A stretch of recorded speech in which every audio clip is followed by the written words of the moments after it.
I've been reading this book by Rollo Tomasi. He's one of the guys who be on the Men Forum, like 21 convention. And it's been very, very therapeutic for me, you know. Absolutely. And I read Roger Allen Curry's book, Mode 1. Let me see if I could flip it around so you can see. This thing ain't working. Yeah. Let me see. This thing ain't doing what I wanted to do. That's all right. A lot of times I watch videos. I don't read as much as I used to, especially when I was away. I use books for reference. Yeah, this book called Mode 1 by Roger Curry. Mm-hmm. I'll send you one of his videos, but his method was, Mode 1 was considered to be like being truly honest with women, not deceiving them, but he used it in terms of being like a dating coach, teaching guys the skill of how to approach women, and I guess within 5 to 10, 15 minutes you state your intentions. And if they go for it, fine. If they don't, you kind of weed out the women that are wholesome pretenders, erotic hypocrites, people who's going to waste your time and stuff like that. And when I read it, I said Mode 2 and Mode 3. I said I think I fell into Mode 3 a lot because that was like being timid or being a target, and then women being in their manipulative nature could pretty much sense that because it's in their nature to do so. They just manipulate you. And you think you're the man, but you really ain't. You know what I'm saying? They are manipulative, right? Yeah. This other book, this was called The Rational Male. I wrote with Tomasi. Okay. Rational Male. And what you talking about? Make me think he's talking about that the man is supposed to be rational and steady. He's not supposed to be all emotional and where women can manipulate you based upon. But to read it is kind of like, for me, it's almost like you sealing a leak in the ship, you the ship, but you got a leak.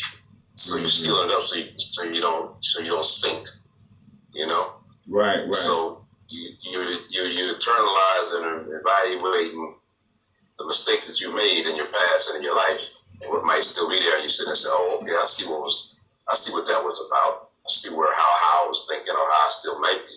Have those thought processes, then you're able to mature it, and utilize it so that anybody can get a woman, but you can't really keep a woman because you don't know how to really dialogue with her in terms of her manipulative nature. When she says something subjective, it might set you off and get you upset, where you're supposed to sidestep it like a matador with a bull, Right, you're supposed to let it get to you, and you're supposed to be able to parlay it, right, navigate. So that's the kind of skills it teaches, you know what I'm saying? Right, giving you the techniques and stuff. Actually, believe it or not, I gotta be honest, believe it or not, for a period of time, for periods of time, I might go without women. You know what I mean? This was called the free agent lifestyle. This one was got Man's Guide to Peace, Quest, and Freedom. Bruh, you're doing the right thing because you definitely got to look. Nowadays, I tell you definitely got to read, study, and get coached and get all the information that you can get. Definitely. Yeah, because one of the main problems we have as men is we've been this society is feminized from feminists. Back in the 60s, they tried to destroy the black family. So I think it was, I don't know what that white woman's name was, but there was some white lesbians that sat there and told the black woman, you don't need no man. And they put the welfare system in and all that kind of stuff. Right. And then the black women got duped into having thinking, so I don't need no man. And all this other kind of crap, and then they fell for it. And then the destruction of the black family with the welfare system. And then the women got poisoned with that feminist mindset. Gloria Steinem. Yeah, Gloria Steinem. Yeah, a CIA plant. So you're talking to somebody I study too. You see, You said you spoke that exactly right, brother. That they did a number on us, making a woman think she can be independent, and now we got a new generation where some of them be like, well, I don't need no man. But then there's a number been done on black men. Decades of being denied opportunity, and many of them falling through the cracks, can't take care of themselves.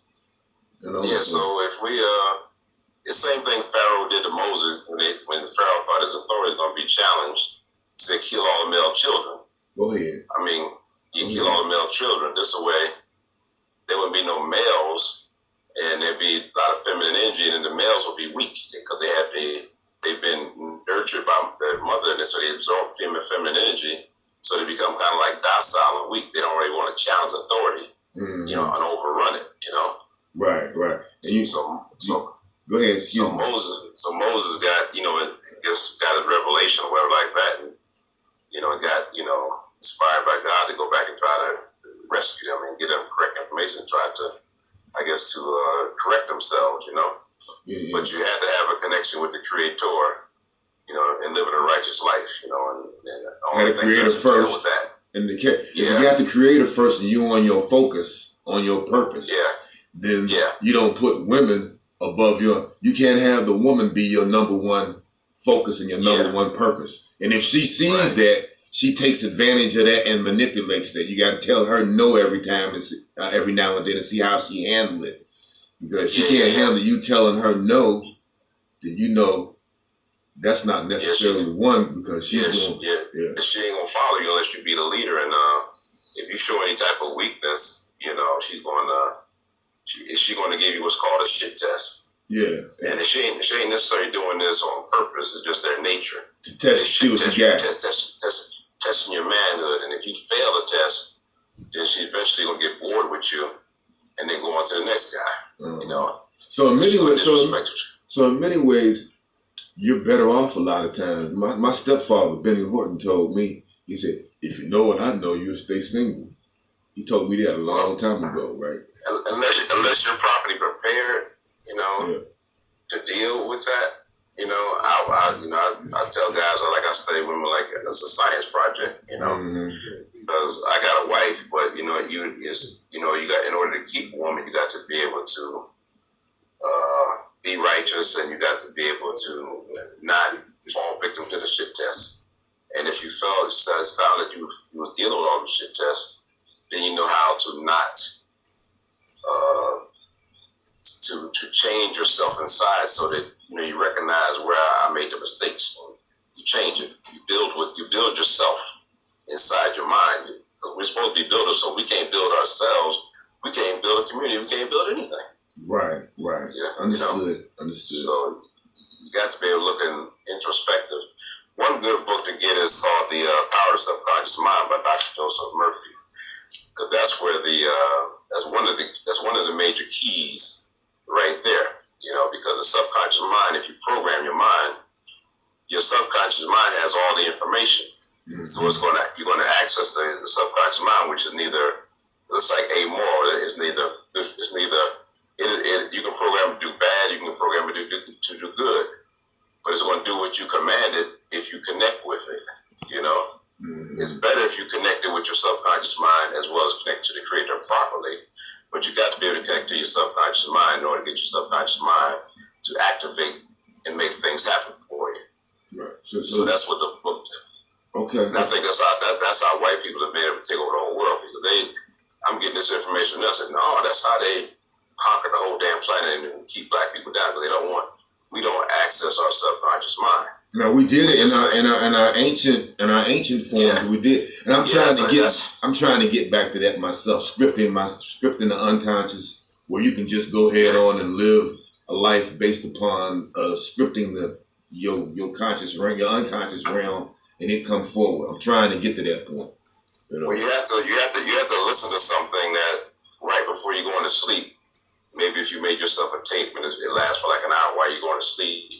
It's going over and over and over. While when your conscious mind submerges into your subconscious mind, you start to reprogram your mind. You got to do that for at least 30 to 90 days or something like that. You know, good stuff. I was experimenting with it, and it was working for me. I was like, damn, this good stuff. Like candy to a baby. I've been reading on that stuff. I've been doing that stuff for it. That helped me. It helped me stop smoking cigarettes. You know what I'm saying? Yeah. If you can go 21 days. You can end the old habit and start the beginning of a new way of life. Yeah. If you can go 21 days without doing it. So Yeah. So you talking some good stuff. we got a whole new generation of young black men that sometimes the ones that when I was out in the street in the 90s, I'm still connected to those black men. They're about 10, 15 years younger than what I am. I'm still connected to them, right? But the ones behind them, I'm not necessarily connected to them. A little bit lesser connected to them. Well, I try to connect with my nephew Darrell is down there, and my nephew Kevin, that's Darrell's son, Kevin Claybrook. Mm-hmm. Is he in his 20s? He's in his 20s? Yeah, he's like, Kevin is like 20. He might be 24, between 24 and 26. Darrell is 36. Mm-hmm.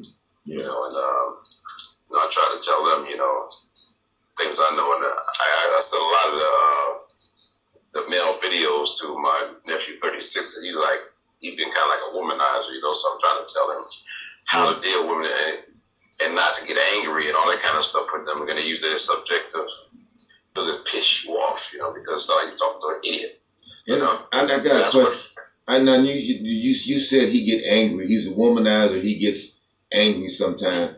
But he used to. He used to, not anymore. Okay. Now let me ask you this. So I've been watching some videos that some women are talking about, and I had seen this myself when I used to do security with the Muslims, right? Yeah. As a man, if you spend too much time around a woman all the time, right, up under her and everything, that's a recipe for disaster. I mean, in my view, because I've seen brothers that did that, spend too much time around the woman, maybe spent too much time sexing the woman, and they sexed her too much, and the energy balance changed. You know what I'm saying? Because they were sexing too much. Might have happened to me. You know what I'm saying? Yeah. It's called but in the manosphere they call it they terminalize it red pill, blue pill, or alpha male, beta male. You know, red pill, blue pill is like the blue pill is a female matrix, and you got to unplug yourself from the female matrix because we think based upon the female paradigm or the female objective. Mm-hmm. You know, and that's how society is basically geared here, basically to destroy everybody, white, black, blue, everybody. You know what I'm saying? In Western society, and you know, once you see that, you say, "Oh man, that's what's been happening to me," and that's why I ain't got it right. You know, so you try to unplug yourself from that and think differently. That's when we call you red pill. You know, when you see the illusion. You know. Okay. So the social structure, for the most part, and from what you're talking about, has become feminized and matriarch. Yes, and the matriarchal. We got matriarch. But I see it on the lower level. I see there's a upper ruling class of white males that make sure that they stay beyond this matriarchal society that they trying to dump on the men to dismiss the warrior class, put the warrior class in check. Because men want sex.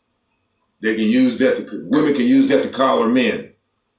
Yeah, but women they don't want the beta males. They want the alpha males. So if you had 1,000 men and 20 alpha and 100 alpha males, they would dismiss the 900 males to try to go for the alpha man. All of them. They would have baby. All of them would have babies by the alpha men, and then they would grab the beta men to be the stepdaddies and take care of everything. You know, the beta girls, they're more feminized, and they just use them to be like, take care of my kids, but I go out and do what I want to do, whatever like that. And they browbeat you and chastise you and scold you and all this other kind of stuff. You know what I mean? Mm-hmm. So it's a kind of a trap. You know. Yeah. Man, you kicking some heavy stuff, man. Look. My homies, a lot of my homies here on the local level, like we had a study group here in Morgantown for like 7 years, okay? And I'm telling the brothers, you know, some of the brothers at that time, they I think I was dating your sister at that time. They dating black women, okay? Now, some of them have problems with black women, and they have problems. They switch from black women and go get them white girls. And they stay on the white girl. They get a white girl 1, 2, 3 opportunities, but they don't go back to the black girl no more. You know what I'm saying? Some of them want to. Go ahead, excuse me. Yeah, what a man is attracted to is softness. He needs something soft and feminine to curb his hard edges. Black women are combative and masculine in their energy. Yeah. They've been here in the United States. Here in the United States. Yeah. Probably Europe and Canada, any westernized country, you know. Man. It's even happened with the white guys. With the white guys will go to Asia, they'll go to Rome, Romania, anywhere but here to get a woman that's going to be submissive and cooperative, soft with them. Yeah. Yes, yeah. You know, and that's what they want to raise their children. And they don't want no problem. They just want peace when they come home. Right. But everybody wants peace. Go ahead. Excuse me.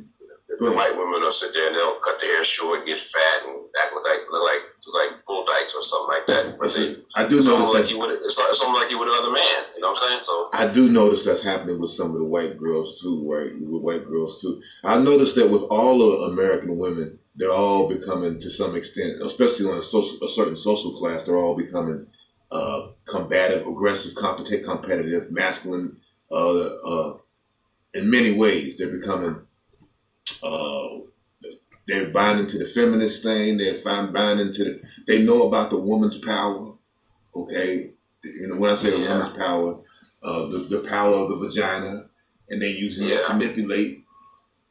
You know, they think that all men we can get them with the power of the vagina.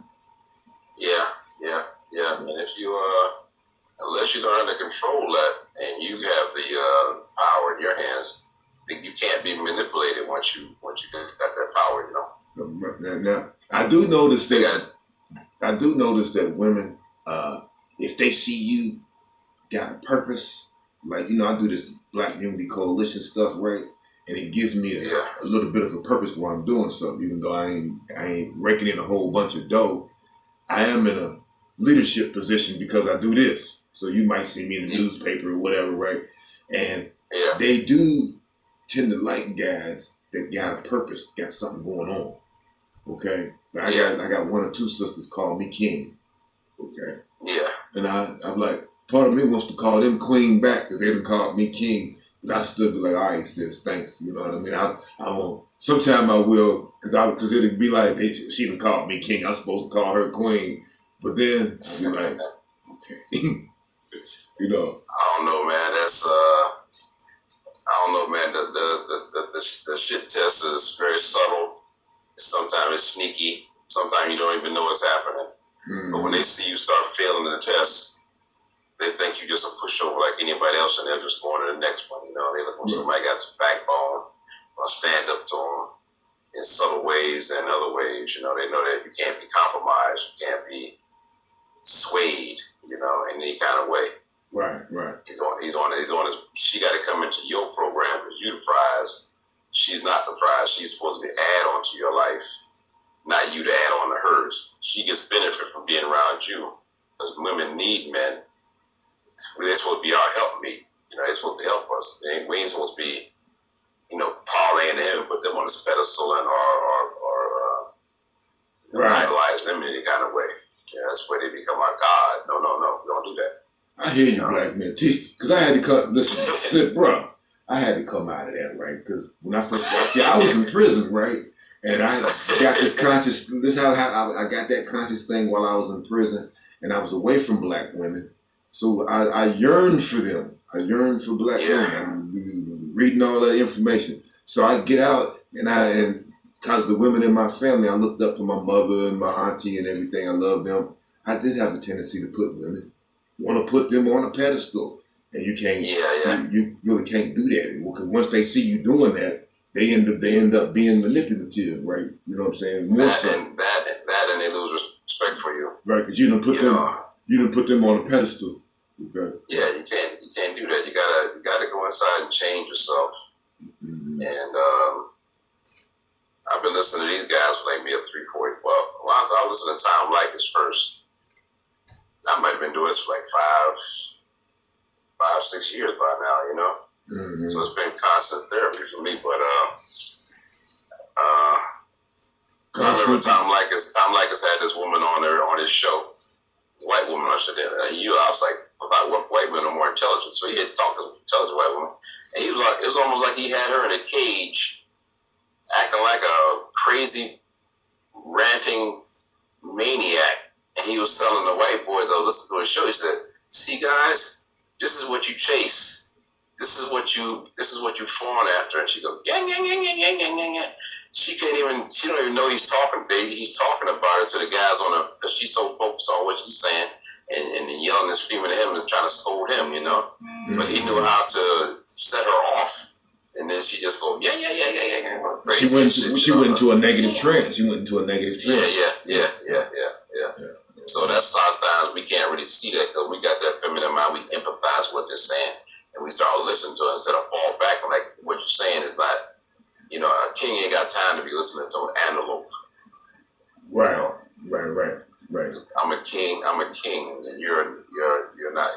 I'm superior, you're inferior. And you can't necessarily empathize with what a woman is talking about. You empathizing with her, that's you trying to think like she thinking and everything, right? That's not good. You can never do that. Yeah.